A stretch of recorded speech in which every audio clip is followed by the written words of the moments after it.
제가 지난주에는 저희들이 출애굽기 12장에서 첫 번째 유월절, 그리고 애굽에서는 그날이 마지막이었고, 또 그러면서 그것이 이스라엘 백성들의 어떤 한 기원이 되었다고 말씀을 함께 나눴습니다. 우리는 아주 특별한 경험을 하게 되는데, 어떤 한 사람의 이름이 그것이 결국은 그 민족의 이름이 되었고 국가명이 됐습니다. 그러니까 이스라엘 백성들은 아주 독특한 국가관과 민족관을 가지고 있습니다. 이 시편 114편은 아주 간단하고 짧고 우리가 묵상을 해도 쉽게 이해할 수 있는 이런 말씀인데, 이 시편 114편은 첫 번째 유월절 이후에 한참 세월이 흐른 다음에 이 시편 114편이 쓰여지고, 그리고 난 이후에는 유월절마다 이 시편이 이스라엘 백성들 가운데 노래되었습니다. 찬양되었습니다. 하나님을 찬양하면서 유월절에 이 시편 114편을 읊조렸어요. 하나님께서 이스라엘 백성들을 어떻게 해방시키셨는지, 애굽에서 노예 생활하는 이스라엘 백성들을 어떻게 해서 광야 생활을 마치고 하나님이 약속하신 그 땅으로 인도해 주셨는지, 이것을 기억하고 자신들의 조상들에게 하나님께서 어떻게 기적을 행하셨는지 그것을 그들은 기념하면서 또 후손들에게, 자녀들에게 가르칩니다. 그래서 오늘 특별히 이 시편 기자는 시편 114편에서 하나님의 그 크신 능력이 이스라엘 백성들 가운데 어떻게 역사하셨는지, 여러분 우리의 삶도 이 광야 생활과 똑같습니다. 어떤 때는 홍해를 건너고 광야 생활을 거치고 참으로 어려운 위기를 만나고 고난이 찾아오고, 그러면서 이제 우리는 요단을 건너서 가나안에 입성하죠. 그래서 장례식 때 부르는 찬송가 중에 며칠 후 요단강 건너가 만나리. 그러니까 하나님이 약속하신 가나안 땅에 입성하는 것을 우리가 이 땅에서 삶을 모두 마치고 하나님 나라에 입성하는 것으로, 그 주님의 품에 안기는 것으로 이렇게 노래 가사를 만들었습니다. 그래서 이스라엘 백성들이 과연 이 시편 114편을 통해서 무엇을 묵상할 것인지, 지금 우리도 광야 생활을 하는 것이고 주님의 나라까지 들어가야만 이 땅에서 모든 삶을 잘 사는 것이 되겠죠. 지금 광야 생활을 하고 있는 중입니다. 그래서 이 시편 114편은 우리에게 지혜를 줍니다. 또 이 땅을 살아갈 수 있는 어떤 인내심, 연단을 우리에게 허락해 주죠. 그래서 이 시편 114편 전체가 이스라엘 백성들이 애굽에서 풀려나 가나안을 향하는 그 과정에 있었던 일들을 짧지만 아주 상징적인 사건을 노래하고 있습니다. 그래서 1절에 이스라엘이 애굽에서 나오며, 이스라엘이 애굽에서 나오죠. 야곱의 집안이 언어가 다른 민족에서 나올 때에 이방 민족 가운데서 노예 생활을 하다 그들이 나오죠. 언어가 다른 민족이에요. 함께 할 수가 없습니다. 그런데 이스라엘 백성들이나 야곱이나 이것은 같은 사람 아니겠어요? 근데 이들이 다른 땅, 남의 땅, 언어가 다른 땅에서 나올 때에 있었던 일을 노래하고 있습니다. 그들에게는 굉장히 기념비적인 그런 사건이었어요. 지난주에 우리가 당연히 유월절을 잘 묵상을 했고, 유월절에 어떻게 어린 양을 잡는 것인지, 그리고 어떻게 그들이 음식을 먹고 무기병을 먹고 어떻게 해서 이제 급하게 나오는 것인지를 말씀을 묵상을 했습니다. 여러분, 에서와 야곱은 누굽니까? 이삭의 쌍둥이 아들이죠. 우리는 그 사건이 전개된 것을 잘 압니다. 그 에서는 남성다운 사람이었고, 야곱은 어머니 품 안에서 그 어머니 치맛자락만 붙잡고 있는 그런 사람이었어요. 뭐 어떤 산님과 같은 그런 사람이었던 것 같습니다. 그가 형을 속이고 아버지를 속이고, 그래서 어쩔 수 없는 그 형 때문에 외삼촌 라반의 집으로 피신을 하죠. 그곳에서 있는 20년 동안에 그는 아주 철저한 어려움을 겪습니다. 고난을 겪죠. 그러면서 그는 불을 일굽니다. 거부가 됐습니다. 그리고 더 이상 외삼촌과 함께 할 수 없으니까 외삼촌 집을 떠날 수밖에 없어요. 아버지 집, 형의 집을 향해서 가면 갈수록 불안합니다. 두려움이 엄습해요. 그런데다가 이야기를 들으니까 형이 군대를 이끌고 자기를 향해 오고 있는 거예요. 그는 철저하게 형과 아버지를 속였습니다. 장자권을 훔쳤고요. 축복권을 훔쳤어요. 물론 그 형인 에서가 소극적이었기 때문에 그것을 가로챈 그런 경향이 있죠. 형은 그 장자권이나 축복권을 무시했고 야곱은 적극적으로 그것을 형한테 갈 것을 가져온 것입니다. 근데 이거 불안하죠. 그래서 야복강을 건너서 가족들을 나누어서 보내고 그리고 자신은 야복강에 남습니다. 그리고 성경은 뭐라고 말씀하냐면 야복강에서 어떤 사람과 날이 새도록 씨름했다. 성경이 이렇게 말씀해요. 창세기 32장에. 어떤 사람이래. 누군지 몰라요. 해가 넘어가면서 그 사람과 날이 새도록 밤이 새도록 씨름을 했어요. 물론 이것이 우리가 이야기는 영어 성경에는 레슬링을 했다 이렇게 나오는데 사람이 육체가 막 부딪혀서 땀을 흘리면서 하는 이런 씨름의 의미도 있지만 영적 씨름입니다. 밤이 새도록 씨름한 거예요. 근데 그때 이 씨름했던 분이 하나님이었다는 것을 알게 되고 하나님께서는 그의 이름을 야곱의 이름을 이스라엘로 바꿔주세요. 야곱의 이름이 형의 발 뒤꿈치를 잡던 그런 사람이 이제 이름이 바뀌죠. 누구를? 이스라엘로. 그 축복된 이름을 가지고 갑니다.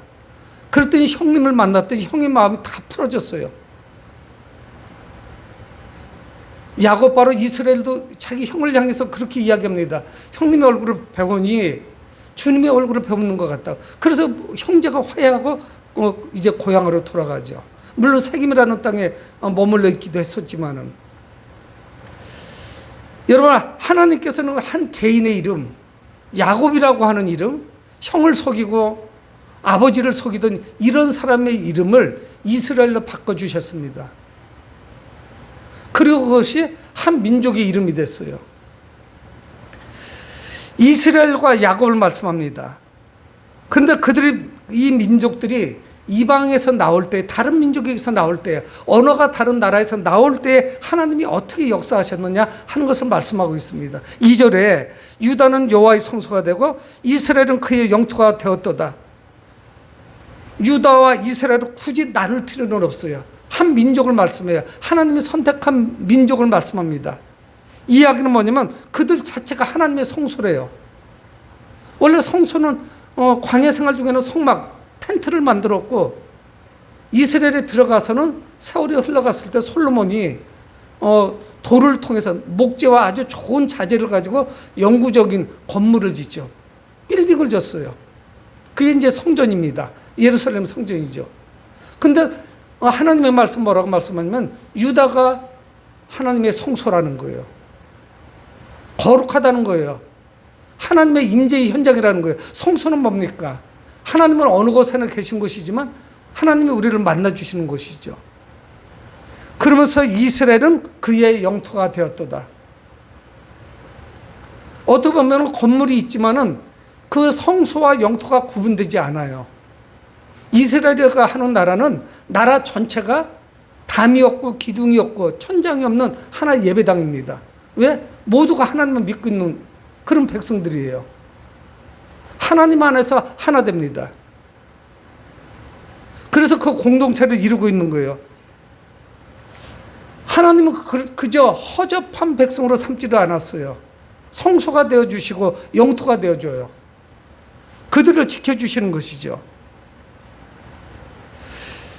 이제 이스라엘 백성들은 애굽 땅 이집트에서 나와서 하나의 공동체, 하나님의 공동체를 이루고 하나님과 특별한 관계를 맺습니다. 우리는 하나님과 특별한 관계를 맺은 성도들이에요. 하나님의 백성들이에요. 근데 그냥 백성이에요. 거룩한 백성이에요. 하나님께서 우리를 거룩하다 인쳐주시는 거예요. 이 하나님의 언약이 비로소 이스라엘 백성들에게 미칩니다. 그들의 조상인 아브라함에게 약속했죠. 자손과 땅에 대한 약속을 하셨는데 이제 명실상부하게 수많은 백성들과 그리고 이제 땅이 그들에게 주어지는 그런 놀라운 축복의 현장이 바로 뭐냐? 출애굽이에요. 근데 그것이 성취되기까지 광야 생활을 거쳐가는 것이죠. 하나님은 이스라엘에 늘 임재해 계실 겁니다. 출애굽기 19장 6절에 너희가 내게 대하여 제사장 나라가 되며 거룩한 백성이 되리라. 베드로전서 2장 9절에도 말씀하죠. 너희는 왕같은 제사장이요. 이스라엘이 제사장 나라가 된대요. 이건 아주 깊은 의미가 있습니다. 제사장은 뭡니까? 하나님께 중보하죠. 백성들을 대신해서 제사를 드립니다. 그들은 거룩한 백성이에요. 우리말로 말하면 우리는 성도라고 하죠. 거룩한 백성이에요. 성민이에요. 하나님의 선택하신 그런 백성들입니다. 그러니까 이스라엘 백성 모두 그 이 공동체가 하나님을 예배드리죠. 그러니까 이스라엘 백성들이 시편 114편을 6월절에 읊조리는 것은 깊은 의미가 있어요. 하나님께서 자신들을 그 가나안 땅으로 인도하시면서 어떻게 그 노예 생활에서 해방시키셨고 그 연단과 고난을 통해서 우리를 인도해 주셨는지, 그래서 그분이 어떻게 우리를 그분의 소유로 삼으셨는지. 여러분, 우리는 그분의 소유예요. 우리가 로마서를 지금 묵상하면서 수요일마다 묵상하지 않습니까? 단순해요. 로마서는 하나님은 우리의 아빠 아버지가 되어주시고 우리는 그분의 자녀가 된다는 거예요. 그래서 그분의 상속자라는 거예요. 그것이 로마서 8장의 핵심 아닙니까? 이미 이스라엘 백성들을 통해서 하나님은 그렇게 말씀하시죠. 하나님과 우리는 어떤 관계인지 이 시편 114편이 말씀하는 거예요. 하나님과 내가 어떤 관계인지. 그래서 우리가 하나님의 거룩한 제사장이 되고 거룩한 백성이 되니까 어떤 현상들이 우리 주변에서 나타나는지, 놀라운 기적과 역사가 나타나는 거예요. 그래서 그거를 3절부터 말씀하고 있습니다. 이스라엘 백성들이 나올 때 어떤 일이 벌어졌느냐? 바다가 보고 도망하며 요단은 물러갔으니, 성경이 이렇게 말씀하고 있어요. 그들이 구원받고 해방돼서 나올 때 가나안까지 도착할 때 어떤 일이 벌어졌는지, 장자가 죽는 그런 재앙이 임하고 나서 10번째 재앙이 임하고 나서 이스라엘 백성들은 떠나죠. 그러면서 이스라엘 백성들은 떠납니다. 근데 그거를 끝났으면 얼마나 좋겠어요. 뒤에 애국 군대가 쫓아오는 거예요. 기병대가 쫓아옵니다. 전차부대가 쫓아와요. 보병들이 쫓아오는 거예요. 이스라엘 백성들은 전혀 무장되어 있지 않아요. 근데 이건 사면초가예요. 뒤에는 이집트 군대가 쫓아오는데 앞에는 뭐가 있습니까? 홍해바다가 가로막고 있는 거예요. 이건 사면초가예요. 다 죽는 거예요. 어떻게 해볼 도리가 없습니다. 여러분, 그런데 우리는 이러면 불안하잖아요. 두렵지요. 이제 우리는 죽었구나. 근데 하나님은 카드가 있으셨어요. 오늘 3절에 말씀하잖아요. 바다가 보고 도망하여. 바다가 보고 도망했대요. 바다가 갈라졌어요. 여러분, 큰 배교가 있습니까? 아니면 배가 있습니까? 여객선이 있어요. 어떻게 여기를 건너요? 근데 하나님이 명령하시자 바다가 도망갔다는 거예요. 길을 냈어요. 육지가 됐습니다. 여러분, 바다는 죽어 있어요. 그렇잖아요? 생명체가 아닙니다. 물론 거기 물고기가 살고는 있지만 바다는 그대로 있어요. 움직이는 것이 아니죠. 그냥 늘 그 모양 그대로 있죠. 이거 의인법을 사용했어요. 시편 기자는. 바다를 살아있는 생명체같이, 사람같이 표현하고 있어요. 그래서 그 바다가 하나님의 권능 앞에서 도망쳤어요. 그뿐입니까? 3절 하반절에 요단은 물러갔으며, 요단이 물러갔대요. 이거는 광야 생활 끝날 때죠. 여호수아가 지도자인데 이젠 가나안 땅에 들어갑니다. 첫 발을 디뎌야 되는데 요단강이 물이 굉장히 많이 흐르고 있는 거예요. 근데 이때도 어떤 역사가 나타납니까? 홍해가 갈라지듯이 이 요단강이 상류 쪽에서도 물이 흐르지를 않는 거예요. 그래서 그것을 건너가요. 물에 빠지지 않고, 급류에 떠내려가지 않고, 사람이 죽지 않고 그냥 건너가는 거예요. 그러니까 얘가 홍해를 가르친 건 뭡니까? 출애굽하면서 첫 번째 사건이에요. 꼭 첫 번째라고 말할 수는 없지만 초창기 사건이고, 그리고 요단강이 갈라진 거는 출애굽에서 마지막이에요. 이제 젖과 꿀이 흐르는 가나안 땅으로 들어갑니다. 바다가 도망가고 요단은 물러가 버렸어요. 하나님의 권능 앞에 무릎을 꿇었습니다. 4절에는 산들은 순양들 같이 뛰놀며, 산이 어떻게 뛰놀아요? 그럼 거짓말 친 건가요? 아니죠. 작은 산들은 어린 양들 같이 뛰놀았도다. 큰 산과 작은 산이 순양과 어린 양들 같이 뛰어놀았다는 거예요. 여러분, 근데 우리는 이것을 알고 있잖아요. 출애굽기 19장 18절에 하나님이 시내산에 임재하실 때 두 돌판에 십계명을 주실 때 어떡합니까? 그 높은 시내산이 진동을 해요. 흔들립니다. 그래서 이스라엘 백성들이 경외감을 가지고 그 산을 바라봐요. 하나님의 임재 현장에 자신들이 있는 거예요. 그래서 아무나 함부로 올라갈 수가 없어요. 지도자만 올라가는 거죠. 모세만. 그러니까 하나님이 또 함께 하시는 이스라엘 백성들이 가나안을 향해 출발하고 있을 때, 행진하고 있을 때 바다나 강이나 큰 산이나 작은 산이나 방해할 수가 없어요. 여러분, 우리가 고난 가운데 있습니다. 어려움 가운데 있어요. 지금은 한국이, 대한민국이라는 나라가 얼마나 지금 위축되어 있는지 참 모르겠어요. 동서남북에서 전부 대한민국을 견제합니다. 러시아나 중국이나 북한은 뭐 원래 그랬었고 호의적인 나라가 없어요. 미국, 일본, 주변 국가들이 우리에게 아주 호의적이고 따뜻하게 대해주질 않아요. 우리의 삶도 마찬가지입니다. 하지만 우리의 삶에 누구도 막을 수가 없어요. 장애물이 될 수가 없습니다. 비록 잠시 우리에게 거리적거리기는 하겠지만 기도하는 백성은 망하지 않아요. 이스라엘 백성들을 통해서 하나님의 권능을 유감없이 보여주시는 거예요. 고난은 이루 말할 수가 없는데 그거를 통해서 하나님의 살아계심을 보여줍니다. 그래서 이 시편 기자는 바다와 요단강과 홍해와 요단강과 큰 산과 작은 산들을 향해서 질문하고 있어요. 뭐라고 질문하는 줄 아세요?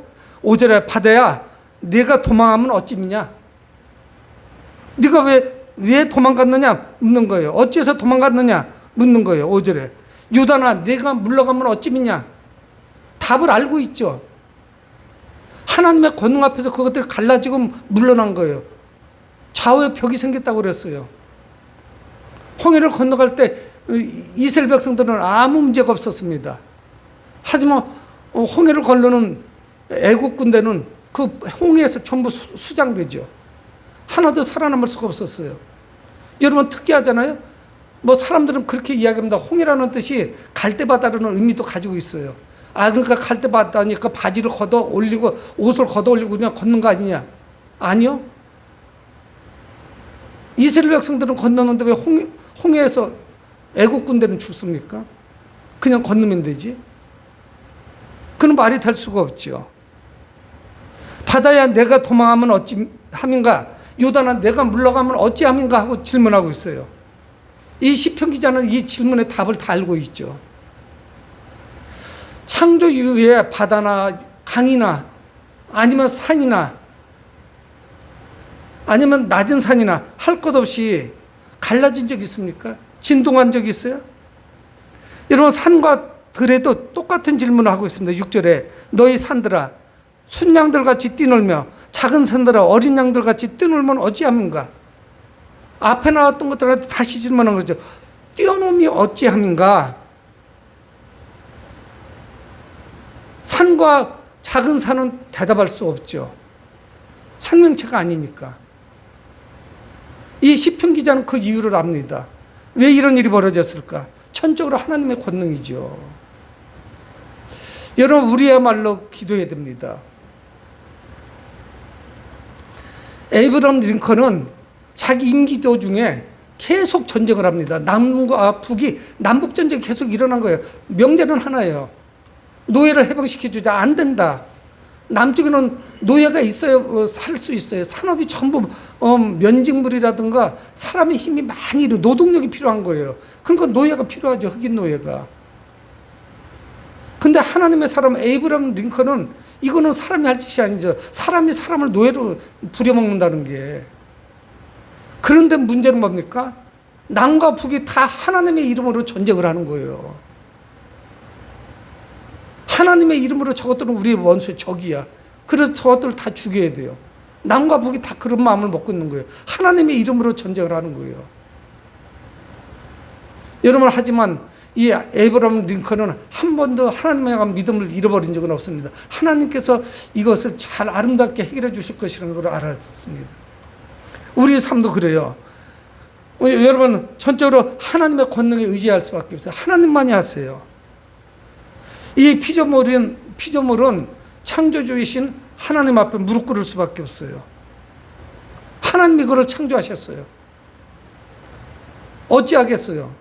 바다나 강이나 높은 산이나 낮은 산이나 하나님의 명령에 굴복할 수밖에 없죠. 하나님의 명령에 의해서 창조된 피조물이에요, 그것들은. 여러분, 이 유월절은 깊은 의미가 있습니다. 이스라엘 백성들을 해방했고 또한 우리를 죄로부터 해방시키셨어요. 그리고 그분의 백성 삼으셨어요. 우리가 그런 존재예요. 대단한 존재들이죠. 그러니까 결국은 바다와 강과 산은 하나님께서 이스라엘 백성들을 출애굽하는데 그냥 살아있는 증인들이에요. 하나님께서 어떻게 역사하셨는지. 그러니까 이것들은 조연이고 엑스트라일 뿐이에요. 있어야 될 그런 존재들이에요. 당장은 방해물이지만 하나님께서 그걸 해결해 주실 거예요. 이거를 통해서 하나님의 위대하심을 보여주죠. 바다나 산이나 홍해바다나 요단강이나 신의 산이나 크고 낮은 모든 산들이 하나님께서 기적을 행하시는데 이것들은 증인에 지나지 않습니다. 있어야 될 것들이에요. 여러분, 우리 삶에 밍밍하게 나간다면 하나님이 언제 역사하시겠어요? 우리가 위기에 처해지니까 하나님께서 이 위기를 어떻게 극복하도록 해주시는지 우리는 그것을 배우죠. 그 교훈을. 여러분, 이스라엘 백성들의 이 유월절은 어떤 교훈을 줍니까? 하나님의 살아계시다는 것을 보여주지 않겠어요?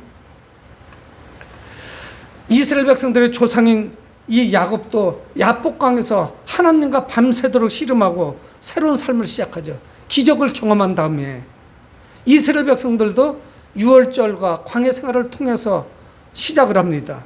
하나님의 기적과 함께 시작을 하죠. 교회의 시작은 어떻습니까?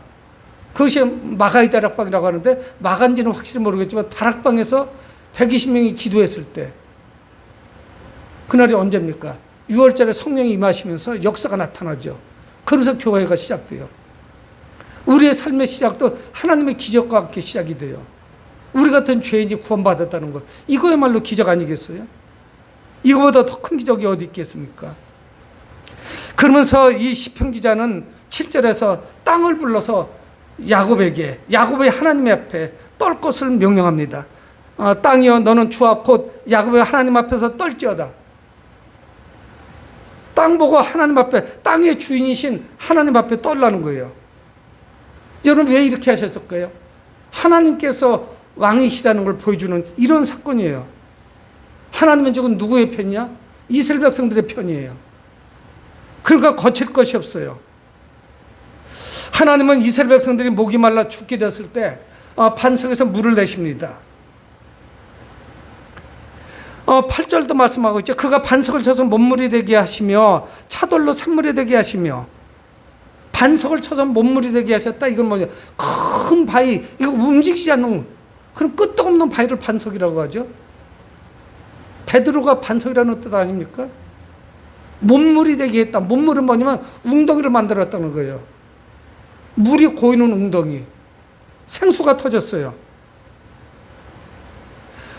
출애굽기 17장 6절에 내가 호렙산에 있는 그 반석이 거기서 네 앞에 서리니 너는 그 반석을 치라.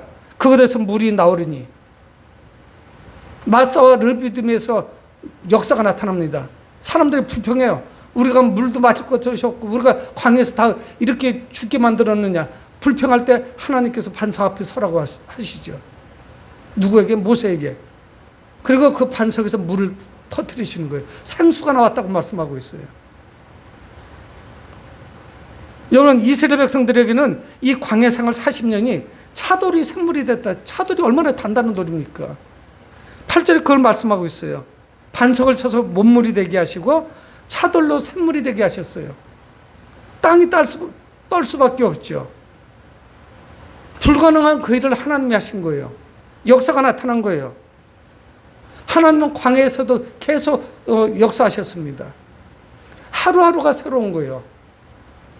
하루하루 하나님의 기적 가운데 그들은 살 수 있었어요.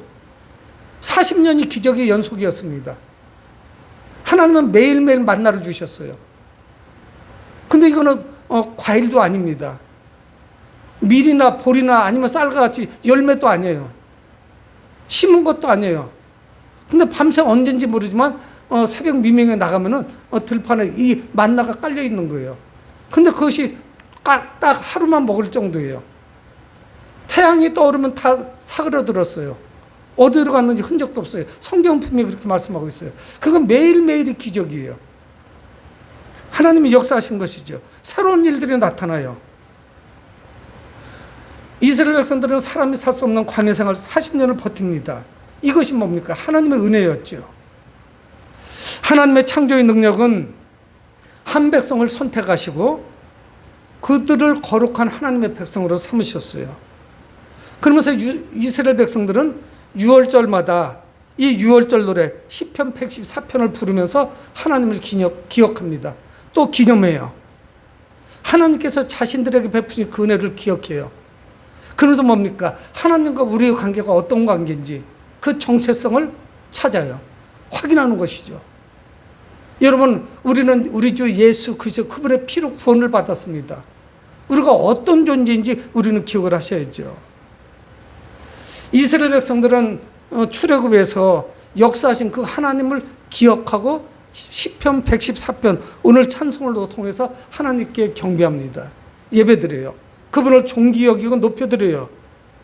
하나님은 자기 백성들을 위해서 바다를 움직이셨고 강을 움직이셨고 산을 움직이셨고 또 광야 생활 40년 중에서도 역사하셨어요. 놀라운 일들이 나타났어요. 내가 임재할 공간, 하나님이 임재하실 그 공간에 백성들을 위해서 대자연을 변화시켰어요. 역사가 나타났습니다. 또한 하나님은 이 어려운 시기에 선한 목적이와 우리 성도들을 통해서도 역사하실 거예요. 환경을 움직이실 거예요. 여러분, 지금 러시아 지도자하고 북한의 지도자가 만났습니다. 뭐 스케줄이 베일에 쌓였으니까 우리는 알 수가 없어요. 뭐 필요한 것들만 그들은 노출시키죠. 여러분, 두려워할 거 없어요. 어떤 지정학적인 현상, 세상적인 현상, 이거를 통해서 하나님 지금 우리에게 무엇을 말씀해 하시려고 하는지 우리는 그 음성을 들어야 돼요. 이 세상에 지금 벌어지는 일은 우리에게 스피커입니다. 모로코는 큰 지진이 일어났습니다. 모로코 옆에는 알제리아, 한날 건너서 바로 리비아예요. 리비아는 사막입니다. 사막지대예요. 엄청난 비가 내린 거예요. 댐들이 다 무너져 내려서 몇만 명이 바다로 쓸려간 거예요. 흔적도 없이 사라졌어요. 여러분, 이 음성을 잘 들으셔야 돼요. 예수님 말씀하셨어요. 제자들은 예수님께 물어봤을 때 이 마지막 때에 어떤 일이 있겠습니까? 징조는 있지 않겠습니까? 때와 시간은 모르지만 처처의 기근이요, 기갈이요, 지진이요, 전쟁의 소식이 있을 거라고 말씀했어요. 땅이 진동할 거라고 말씀하셨어요. 그 음성을 우리는 귀담아 들어야 돼요. 하나님은 환경을 변화시키십니다. 우리를 위해서, 믿는 자들을 위해서, 기도하는 사람들을 위해서 이거를 바꾸실 거예요. 역사가 나타납니다. 광야 생활, 이거 40년을 끝내고 이스라엘 백성들이 입성하듯이 우리가 주님 나라 들어가는 그날까지 우리를 중심으로, 하나님 중심으로 이 땅을 움직여줘요. 어떤 지도자가, 독재자가 어떻게 해보겠다? 겁먹을 거 없어요. 하나님의 권능은 우리를 거룩한 병으로 백성으로 세우셨다는 것을 늘 기억하시고 감사하며 찬양하는 여러분 되길 주의 이름으로 축복을 드립니다. 고마우신 아버지 하나님, 주의 은혜를 감사합니다. 우리는